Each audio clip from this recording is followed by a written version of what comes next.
5-point game. Into Jokic. Jokic going to work against Keita. Has it knocked away, but gets it back. Oh my. Like a three. Incredible.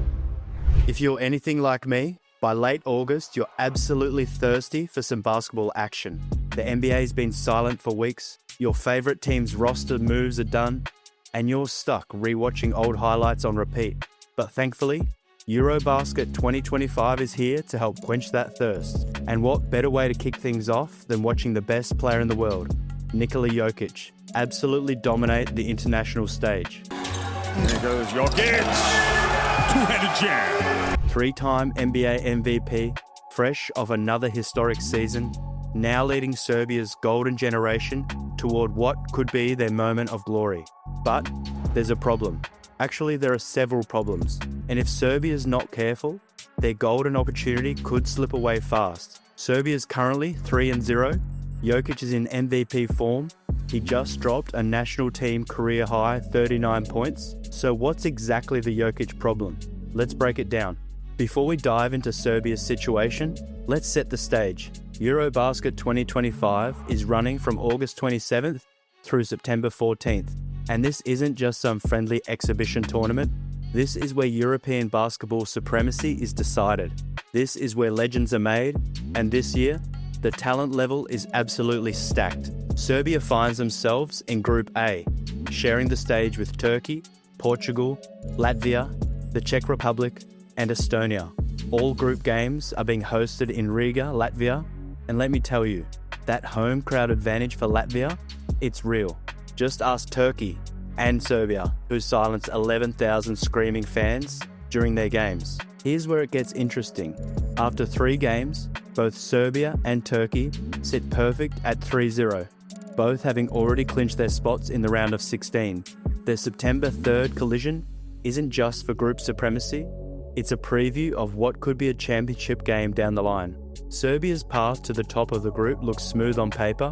They've got the best player in the world, a roster filled with NBA talent, and 5 NBA players, plus a few more that have had their cup of coffee in the league. But the cracks, they're already showing beneath the surface. Let's start with the positives, because on the surface, Serbia still looks dominant. Game 1 against Estonia was supposed to be a statement, and boy did they deliver. Final score, 98-64. This wasn't just a win, it was Serbia's biggest victory in EuroBasket history. They scored the first 9 points of the game, went on a 17-3 run that basically ended things before Estonia could even warm up. Jokic, he was in cruise control. 11 points, 10 rebounds, 7 assists in just 23 minutes. Nearly a triple-double without breaking a sweat. But here's what really was encouraging. He didn't need to dominate. Nikola Jokic from the Miami Heat dropped 18 points. The ball was moving. Everyone was contributing. And it looked like a balanced Serbia team that could win it all. Game 2 against Portugal brought more complications. On paper, another solid win. 80-69. Jokic was brilliant. 23 points, 10 rebounds, shooting 8 of 10 from the field. His efficiency rating hit 35, which in basketball terms is basically breaking the video game sliders. But dig deeper and you'll see warning signs. Serbia shot just 45% from the field as a team. They had 12 turnovers by halftime. And in the third quarter, when Portugal made their run and cut it to single digits, Jokic had to personally score 13 straight points for Serbia to restore order. Still, they won by double digit despite losing captain Bogdan Bogdanovic to an injury. Then came Game 3 against Latvia, and suddenly, those early concerns looked a lot more valid. But here's the thing about having the best player in the world on your team. Sometimes the temptation is to lean on them too heavily. And Serbia, they're walking that tightrope right now. The first concern, Bogdan Bogdanovic isn't just Serbia's captain, he's their emotional leader, their secondary scorer, their guy who takes the pressure off Jokic. Against Portugal, he suffered a hamstring injury in the first half and never returned. It's an opportunity for others to step up, but his leadership and veteran experience in crucial moments, that's harder to replace. Then there's the next concern, mental composure. 5 minutes. That's all Filip Petrusev lasted against Portugal before he lost his cool and punched Diogo Brito, earning himself an ejection.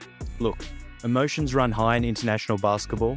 The physicality is different from the NBA, But Petrusev is supposed to be a key rotation piece, giving Jokic quality rest minutes. One moment of lost composure left Serbia short-handed for an entire game.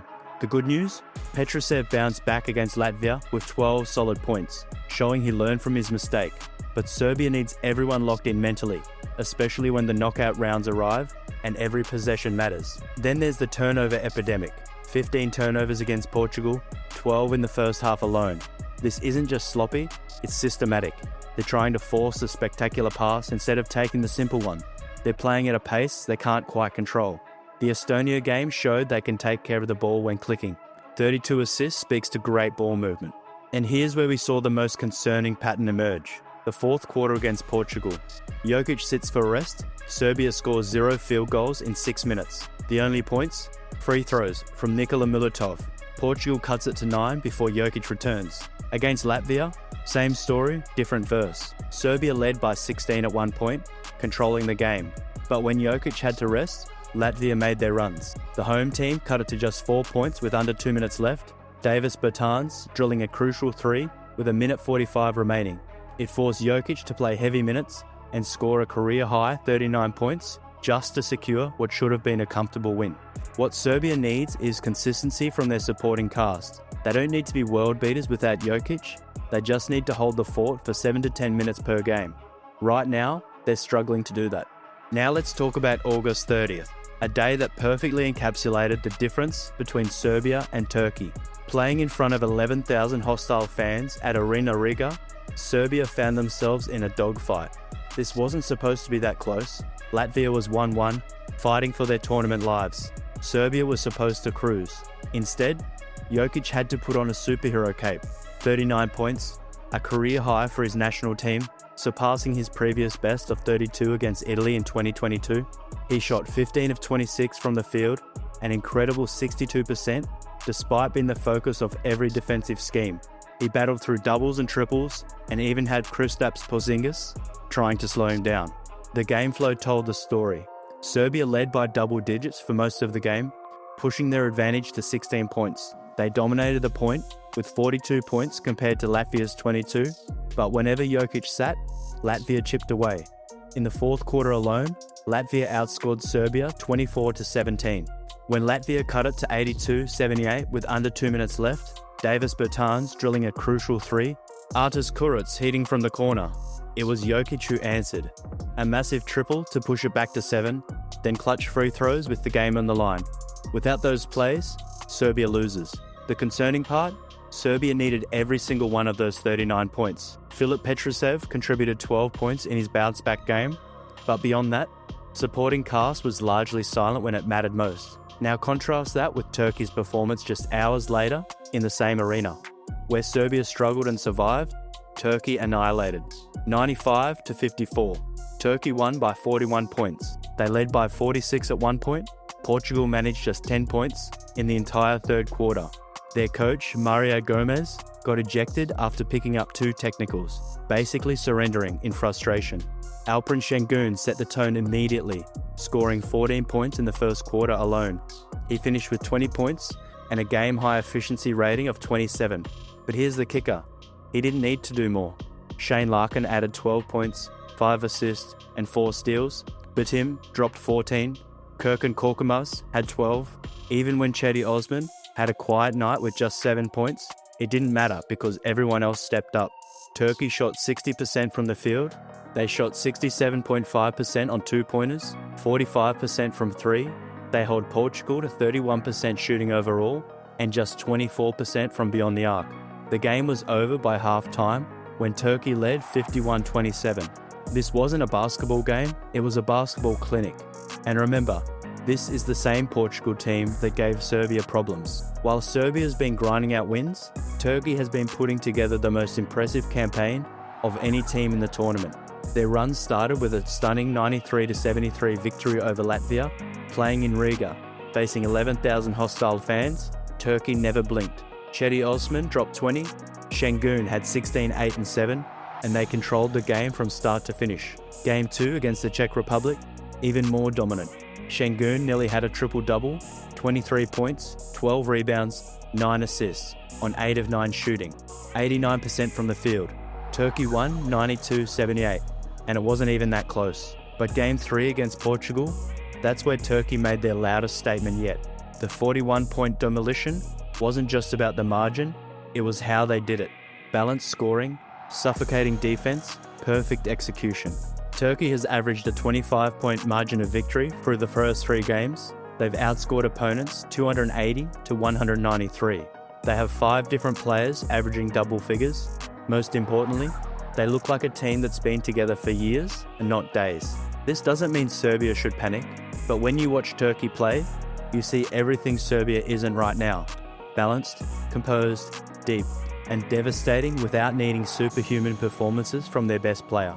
But let's be crystal clear, Nikola Jokic has been absolutely phenomenal. Through 3 games, he's averaging 24.3 points, 10 rebounds, and 4.7 assists. Against Estonia, he showed perfect game management, 11, 10, and 7 in just 23 minutes, letting teammates shine. Against Portugal, when the team needed him, he delivered with surgical precision, 23 points on 80% shooting. Against Latvia, he reached another level entirely with that career-high 39-point masterpiece. The Latvia game was particularly telling. Jokic shot 15 of 25, played heavy minutes, and had to score 39 points for Serbia to win by 4. Meanwhile, Sengun scored 20 in Turkey's 41-point blowout of Portugal and could have sat the entire 4th quarter. Yes, having Jokic gives Serbia the highest ceiling, but championships aren't won by one player, no matter how great. And right now, Serbia's supporting cast isn't providing even baseline competence when it matters. Next up, Serbia faces off against the Czech Republic on Monday. This game shouldn't be too much of a roadblock for Serbia, but stands as a chance to tighten things up before their real test against Alperen Sengun and Turkey on September 3rd.